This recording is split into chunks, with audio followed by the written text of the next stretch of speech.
The great council chamber was completely silent. Ambassador Veltar from the Zephyrian people stepped forward. His blue skin was shaking with fear. Around the huge round room, leaders from many different alien species watched with worry. For 3 years, something called the Void Devourers had been destroying everything in the outer parts of the galaxy. They ate entire star systems and left nothing behind but empty space. "Dear leaders," Veltar said through the translation machines that let everyone understand each other, "we have tried everything to stop them. Our space fleets are destroyed. They lie scattered like dust in space. The Devourers show no mercy. They do not want to talk or make deals." His blue form flickered like he was crying. "We have only one choice left. There is a species we have kept locked away in the Sol system for a long time, the humans." All the aliens in the room shuddered when they heard that word. The humans had been locked away for almost 200 years. This happened after their first contact wars when they met other alien species. The humans had been so good at fighting and so violent that even the most warlike aliens were scared of them.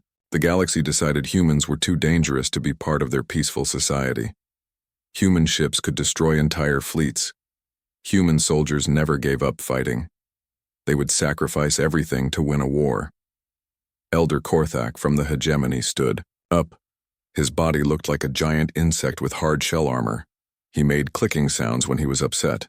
"You want to let loose the most dangerous hunters in the galaxy to hunt other dangerous hunters?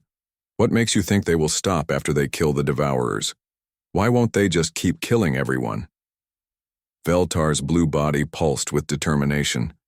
"Because, Elder, we have something they want more than winning wars. We have their own people. 12 million human colonists were captured during the Rim Wars. They have been kept in special freezing facilities, waiting for a peaceful solution that never came." The whole chamber erupted with shocked voices. "Maybe it is time we finally gave humanity what they have been asking for all these years." The aliens had been holding human prisoners for 2 centuries. These were not soldiers, but normal people who had been living on colony worlds when the wars happened. Men, women, and children who had been frozen in time while their families back on Earth grew old and died. The Galactic Council had kept them as insurance, thinking that as long as they held human civilians, Earth would never attack them. The vote was very close. 847 aliens voted yes to release the humans. 623 voted no. 234 could not decide. As the quarantine beacons around the Sol system powered down for the first time in 200 years, long-range sensors immediately detected movement. Human ships started moving toward the center of the galaxy. They looked dark and sharp like hunting insects. The ships had been waiting just inside the quarantine zone. For 200 years, humanity had been building and preparing. Every human child grew up learning about the 12 million people who had been taken. Every human adult spent their life getting ready for the day they could bring their people home. The message that followed was sent on all radio frequencies. It was spoken in perfect galactic standard language. "This is Admiral Sarah Chen of the Terran Defense Force. We are coming to collect our people. Try to stay out of our way." The first human ship to cross the quarantine line was called the Retribution. It was over 1 kilometer long and covered with weapons that broke 17 different galactic war rules. Its black hull seemed to eat light itself.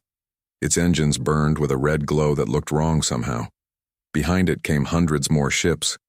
There were destroyers, carriers, and ships that looked so strange that no galactic computer could figure out what they were for. The galaxy watched in horror as the human fleet moved through space. They did not move like other species who liked big formations and fancy displays. Human ships moved like hunting packs. They spread out, appeared where no one expected them, and seemed to communicate without using radios. Each ship acted alone, but somehow worked perfectly with all the others. News reporters across the galaxy tried to explain what they were seeing. "They are not moving like a normal military force," said one nervous alien reporter. "They are moving like a swarm of insects that shares one mind. Each ship acts by itself but somehow knows exactly what all the other ships are doing.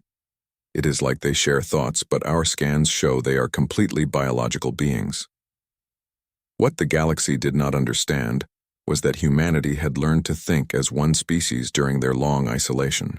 Every ship captain knew not just their own job, but how it helped the bigger plan. Every soldier understood not just what they had to do, but why every other human life was important. They had become something the galaxy had never seen before, a species that combined individual creativity with perfect teamwork. The human ships were also much more advanced than anything the galaxy had seen. 200 years of being locked away had not been wasted. Humanity had used that time to build better weapons, faster ships, and stronger armor. They had learned from every battle they had ever fought and made themselves into the perfect war machine.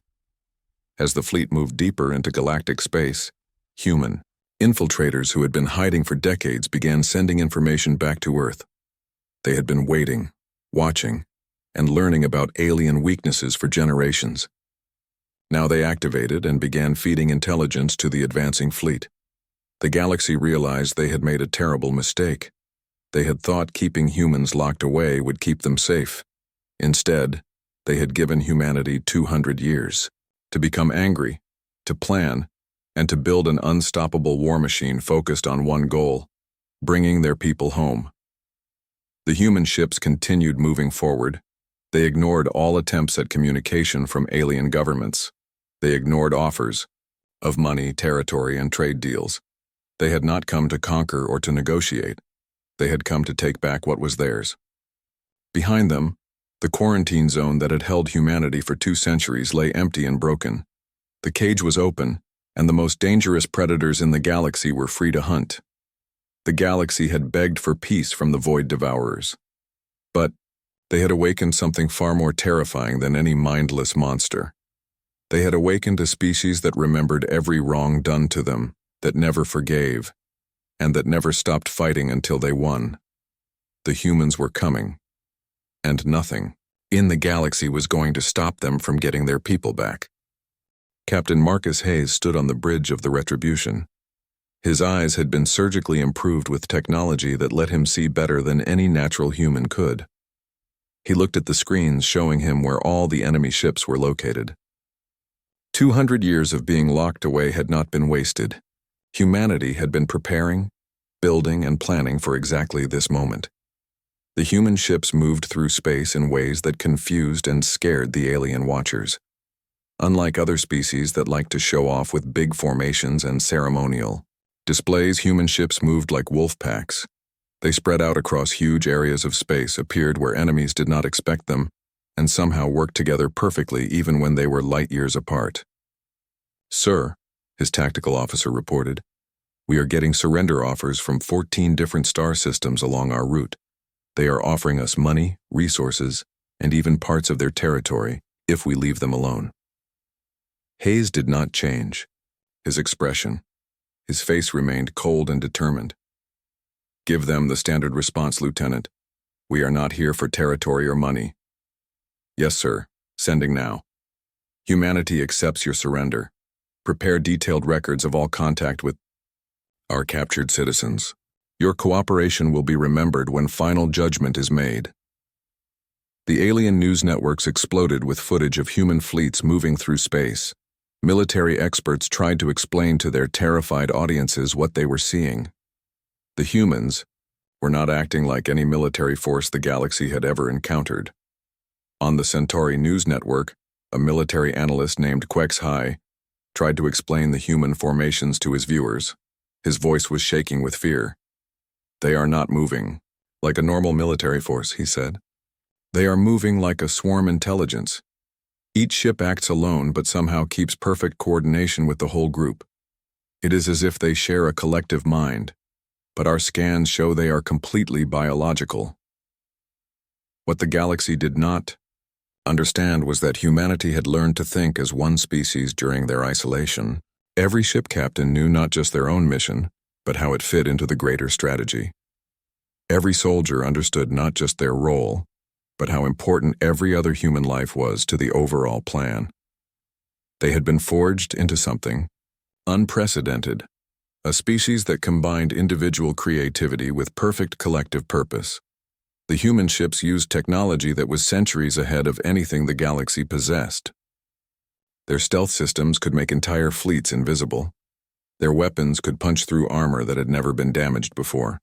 Their engines could accelerate to speeds that should have killed the crews, but somehow the humans survived and kept fighting.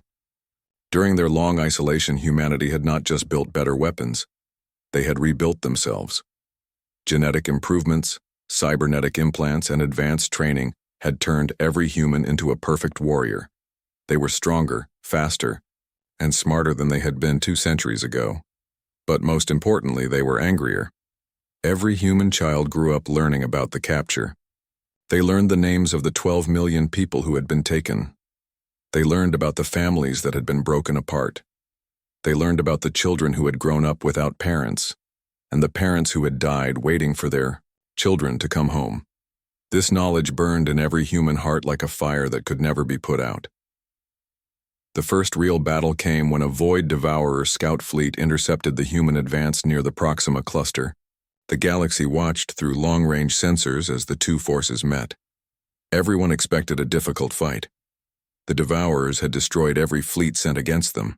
Their bioships could repair themselves and adapt to new weapons in the middle of battle. But what happened next shocked every observer. The humans did not just fight the Devourers, they completely overwhelmed them. Human tactics seemed to predict every move the Devourers would make. Where other species had failed to even scratch Devourer armor, human weapons tore through their bioships like they were made of paper. The battle lasted only 17 minutes. When it was over, the entire Devourer scout fleet was destroyed. Not a single human ship had been lost. But what happened next terrified the galactic observers even more than the battle itself. The humans did not celebrate their victory. They did not claim the territory. They did not even stop to repair minor damage to their ships. They simply continued forward, leaving the Devourer wreckage behind like it was just an obstacle they had cleared from their path. This was not a military operation to the humans. It was an extermination. They were not here to win a war. They were here to eliminate anything that stood between them and their captured people. The Devourers were just another enemy to be destroyed, no different from an asteroid field or a radiation storm. Human infiltrators throughout the galaxy began sending intelligence back to the fleet. These were humans who had been living undercover for decades, some for their entire lives. They had been watching, learning, and preparing for this day. Now they activated and began providing detailed information about alien defenses, government, locations, and most importantly, where the human prisoners were being held. The galaxy began to realize that the humans had never really been contained by the quarantine. Human agents had been spread throughout galactic civilization for generations. They had been watching everything, learning everything, and reporting everything back to Earth. The quarantine had been an illusion. Humanity had been free all along, just waiting for the right moment to act. Panic spread through the galactic governments. They tried to contact the human fleet to negotiate, but received no response. They offered enormous bribes, territorial concessions, and trade agreements. The humans ignored them all. They had not come to make deals. They had come to take back what belonged to them. Some alien species tried to prepare their defenses. They moved their fleets to protect important worlds and began evacuating civilian populations. But it quickly became clear that conventional defenses were useless against human technology. Human ships could appear anywhere without warning. Human weapons could destroy targets that were supposedly impossible to damage. Human soldiers could infiltrate any facility and complete any mission. The galaxy had spent 2 centuries congratulating itself on containing the dangerous humans. They had felt safe and superior, believing they had civilized the galaxy by removing its most violent species. Now they realized they had made the worst mistake in galactic history. They had given humanity 2 centuries to become angry, to plan, and to build the most terrifying war machine the galaxy had ever seen. The human fleet continued its advance toward the core worlds where the majority of human prisoners were being held. Behind them, they left a trail of destroyed Devourer forces and surrendering alien governments. They were not conquerors, they were exterminators, and they would not stop until every human prisoner was free and every enemy was dead. Admiral Chen studied the 3-dimensional display aboard the Prometheus, humanity's flagship mobile command center. The ship was a marvel that the galaxy could not understand. It was part warship, part space station, and part mobile factory that could build entire fleets while traveling through space. Intelligence reports flooded in from across the galaxy as human infiltration teams that had been hiding for decades finally revealed themselves. "Admiral," reported Colonel Diana Voss. Half of her face was covered with cybernetic implants that glowed softly in the dim light of the command center. "We have located the primary holding facilities. The hegemony has scattered our people across 47 different prison worlds, but the largest group is on Kepler 442b. We estimate 8.3 million humans are being held there in suspended animation." Chen nodded grimly. The galactic species had kept humanity's captured people as a safeguard, never imagining that this supposedly merciful act would eventually become the focal point of humanity's wrath. For 200 years, human families had lived with the knowledge that their relatives were frozen somewhere in alien space, kept alive but unreachable. "What is the status of the Void Devourers?" Chen asked. "They are adapting faster than our previous intelligence suggested," replied Commander Torres from the tactical station. "But here is what is interesting. They are not just mindless eating machines. We have detected communication patterns, strategic withdrawals, and even what appears to be negotiation attempts with local alien species." The revelation sent a chill through the command center. If the Devourers were intelligent, it changed everything about the situation, but it also explained why they had been so successful against conventional galactic forces. They were not just a natural disaster consuming everything in their path. They were a coordinated invasion force with strategy and purpose. "Sir," called out Lieutenant Park from the communications station, "we are receiving a direct transmission from something claiming to be a Devourer command entity. It is trying to communicate with us specifically." The main screen flickered to life, showing a writhing mass of biomechanical tentacles surrounding what might have been a face. The creature was clearly not natural. It was part machine, part living tissue, and part something else entirely. When it spoke, the words came in perfect English. "Humans, we have observed your tactics against our scouts. We are impressed by your efficiency. We propose collaboration. Your species shows great promise for the work we are doing. Join us, and together, we will cleanse this galaxy of the weak and unworthy species that infest it." The bridge fell completely, silent. Every human officer stared at the screen in shock. Other alien species had faced only mindless consumption from the Devourers. They had been eaten or destroyed without any attempt at communication. But the Devourers were offering humanity a partnership. They wanted humans to join them in destroying the rest of the galaxy. Admiral Chen stood slowly. Her expression remained coldly professional, but there was something dangerous in her eyes. "Open a transmission to all human vessels immediately," she commanded. "Channel open, Admiral. Attention, all human forces. The Devourers have revealed themselves as an intelligent species. They have just offered us partnership in galactic genocide. This changes nothing about our mission. We did not come here to replace one form of oppression with another. We came for our people." She looked directly at the alien image on the screen. "Decline their offer. Then show them what human collaboration actually looks like." Across human space, the response was instantaneous. Every ship, every soldier, every support technician received the same update to their mission parameters. The Devourers were not just invaders trying to consume the galaxy. They were would-be conquerors attempting to recruit humanity as junior partners in the complete destruction of galactic civilization. The galaxy was about to learn why that was the worst possible mistake they could have made. Human fleets began changing their tactics immediately. Where before they had been focused primarily on reaching the prison worlds, now they began actively hunting Devourer forces throughout the galaxy. Human ships appeared in systems that had been written off as lost, destroying Devourer bioships and rescuing any survivors they could find. The aliens who had spent decades cowering in fear of the Devourers watched in amazement as human forces systematically dismantled the invasion. Devourer bioships that had seemed indestructible were reduced to floating debris in minutes. Devourer ground forces that had conquered entire worlds were wiped out by human soldiers who seemed to appear from nowhere. But the humans were not fighting to save the galaxy. They were fighting because the Devourers had made the mistake of trying to recruit them for genocide. Humanity had seen what the galaxy was like when left to its own devices. They had experienced galactic justice when they were quarantined for being too violent. They had no interest in preserving the current galactic order. The Devourers quickly realized they had made a terrible error. They attempted to withdraw from human-controlled space but found that humanity would not let them leave.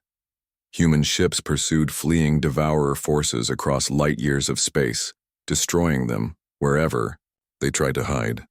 Intelligence reports revealed the true scope of the Devourer operation. They were not from this galaxy at all. They were an invasion force from somewhere beyond the galactic rim, sent to prepare the way for a much larger force. Their plan had been to consume or recruit the strongest species in the galaxy, then use them to conquer the rest. The Devourers had studied galactic records and identified humanity as the most dangerous species. That was why they had offered partnership instead of simply attacking.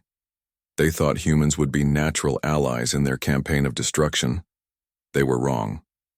Colonel Voss led a strike team to infiltrate a Devourer command ship. What they found there horrified even the battle-hardened human soldiers. The Devourers were not just destroying civilizations. They were harvesting them. Entire species had been processed into biological components for their war machines. Millions of alien beings had been converted into living weapons. The discovery changed everything. This was not just a war for human prisoners anymore.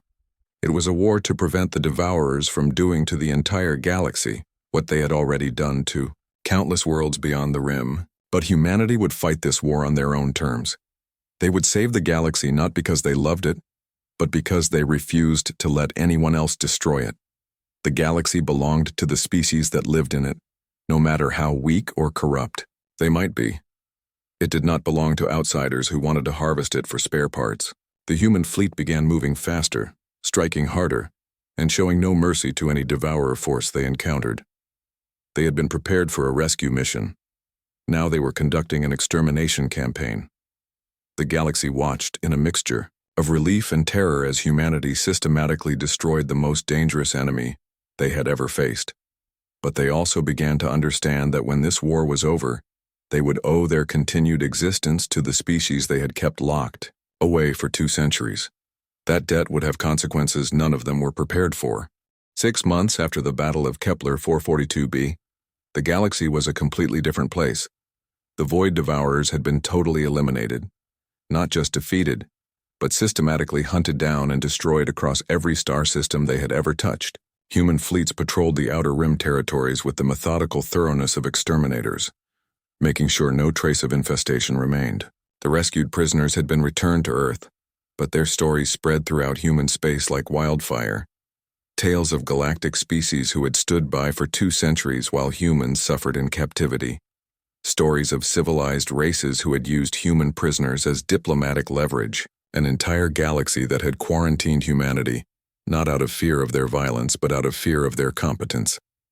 Ambassador Veltar found himself once again before the Galactic Council, but this time the chamber was nearly empty. Dozens of species had simply vanished, not destroyed by humans but fled to the galactic rim or beyond, unwilling to face the consequences of their past decisions. Those who remained did so because they had nowhere else to go. The humans have ignored all our attempts at diplomatic contact, Veltar reported to the sparse assembly. His blue form flickered with exhaustion and fear. They have established a perimeter around their expanded territory and declared it off-limits to all galactic traffic. Our trade routes are disrupted, our economy is collapsing, and our military forces, he gestured helplessly. Our combined fleets could not challenge a single human battle group. Elder Korthak, looking far older than his already ancient years, clicked his mandibles in resignation.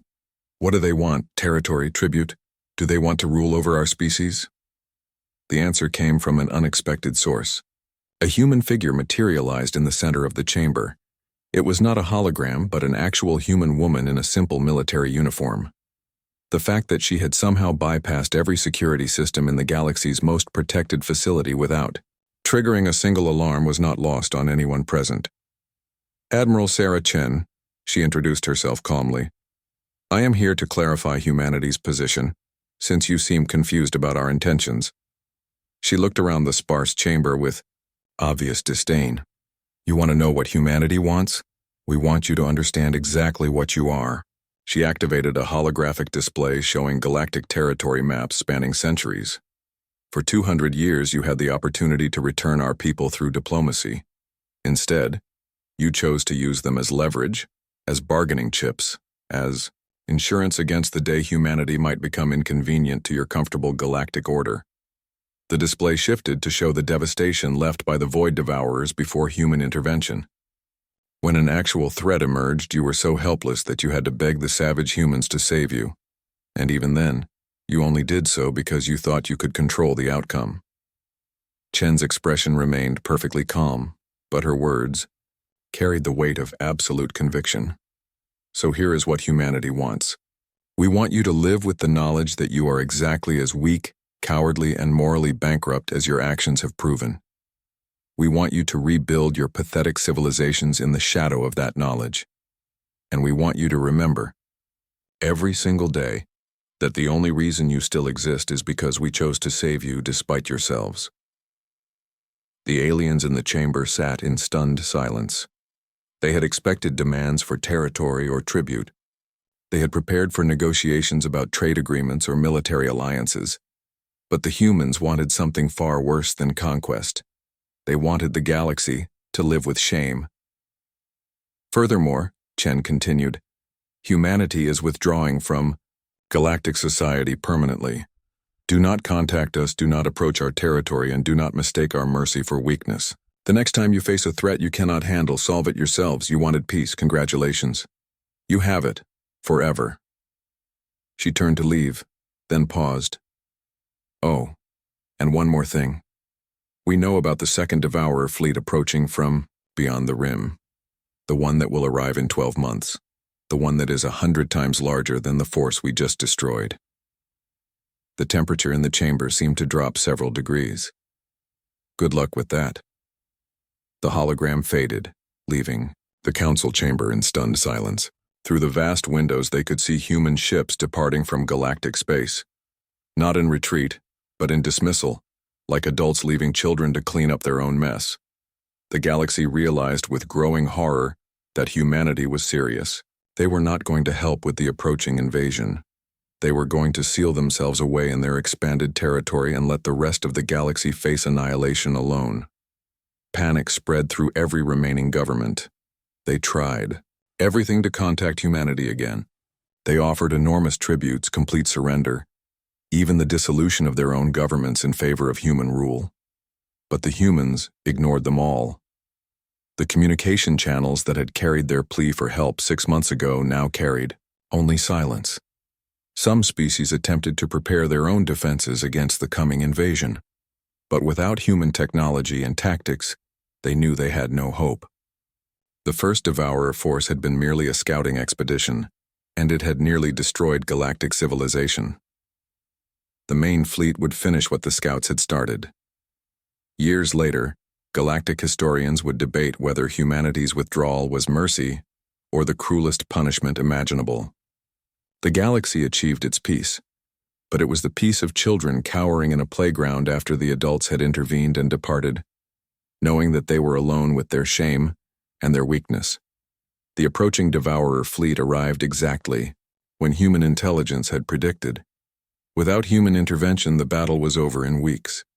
The galaxy's combined military forces were swept aside like dust before a hurricane.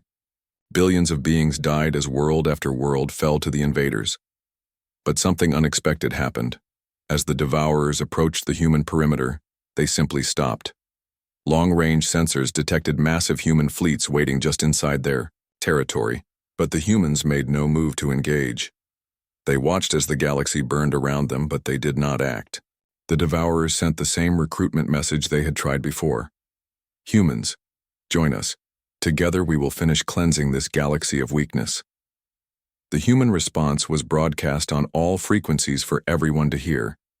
The galaxy made its choice when it kept our people prisoner for 2 centuries. It made its choice when it only freed us because it needed someone else to fight its battles. You want to destroy them? That is between you and them. Humanity is no longer involved. And so the galaxy died, not with a bang, but with the whimper of species who had chosen convenience over justice, safety over morality, and comfort over courage. They had begged for peace, and humanity had given it to them.